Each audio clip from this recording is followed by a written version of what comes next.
everybody. My name is Taylor Nemi, and thanks for coming tonight. So nothing is worse when you can't understand something. Frustration sets in, and you may give up. I know, a lot of times, my boss will just tell me to read something, read the directions, and I find that really hard. I need somebody there to really tell me what to do in case I have a question or something. So this is really important because this can be harder for kids too. They have a lot of questions in a day. They're learning something new every day. So it's really important that teachers are there to answer those questions for them, maybe see when they're struggling, when they're too shy to say something. So this is, I really wanted to research this subject because I'm going into teaching. I think it's going to be super helpful down the road for me. So I was really dedicated to research this subject. So tonight we'll be going over how teachers can effectively communicate with their students ages 10 through 14 by keeping consistent with their methods, listening to their students, and incorporating technology into their techniques. So let's first explore how keeping communication methods consistent helps teachers be effective. According to George Lucas Educational's 10 Tips for Classroom Management, keeping consistent helps promote a safer learning environment for children. When they don't have those surprises, they're able to kind of get comfortable with their environment around them. They're able to open up a little bit more. They take in a lot more information. And then our teachers always need to stay empowering to their students. They can't let frustration take over. That also helps promote keeping the consistency with that. It supports fairness. So say a kid has done something 5 times wrong in a week and a kid does something wrong 1 time. You need to stay consistent with that discipline, even if you may be frustrated with that kid. And then according to Mr. Zink from his article on teaching strategies for effective 5th grade math intervention, consistency is one of the best ways to get a point across. Kids respond best to patterns. So he was working with kids that needed math intervention. He found he really broke through when he was consistent with giving them practices, telling them the same thing over and over again, really making sure that there weren't surprises or he wasn't forgetting another thing.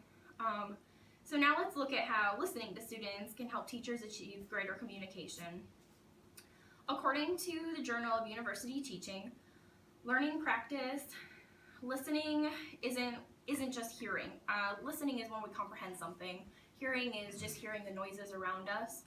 And when we're listening, or when teachers are listening to their students, they're able to get a connection with their student, really build something on a personal level, and then that leads to getting empathy for the students and really understanding where they're coming from and maybe understanding why they're doing something. That can really help with their relationship. Also, if they're listening to their students, they can learn about some of their dreams and their fears and their strengths. That can help teachers really celebrate their successes when they have them and gain trust from the student as well.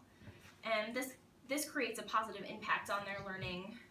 And according to the 2015 edition of Educational Foundations by Kaplan's and Owning Teacher-Student Relationship Quality increases achievement as well. Listening increases the relationship with the teacher again and encourages to learn for them and not just from them. They really want to succeed for their teacher and they really feel like they're a team. So now that we've gone over how listening can help teachers communicate better with their students, we'll look at how technology can also help. According to the 2016 article by Journal of Research on Technology and Education, quick feedback can be used as a helpful tool. There's a lot of tools out there like Google Documents where teachers are able to grade on the spot and they're able to work together. And when kids can see that, I think it really helps promote getting something done right away and maybe working with their teacher instead of the more traditional ways of handing something in and having it graded a couple days later, getting it back and having to revisit that. They're really able to work with their teachers. And then according to that same article, shyer kids are also able to express to their teacher something maybe they're not comfortable coming to their teacher and saying. Getting behind that screen, maybe they get to say something that they're maybe too scared to say, again, through that Google Documents. So now let's review what we talked about today. Effective communication is the key to having a successful relationship with students. teachers can effectively communicate with their students by being consistent with their methods, listening to their students, and involving technology into their techniques. And then I just wanted to go over some of the reinforcing languages when we talked about consistency. So they can say, some of you, many of you, what happened, or what helped you do that, I noticed, I see. Really communicating that they're listening to their students instead of just hearing and kind of like falling through into those patterns again. And then most of my memorable teachers were ones that I felt like I had a connection with. So I think it's really important that teachers are still keeping up with these communication methods and really getting to know their students on a more personal level. So thank you for your attention today.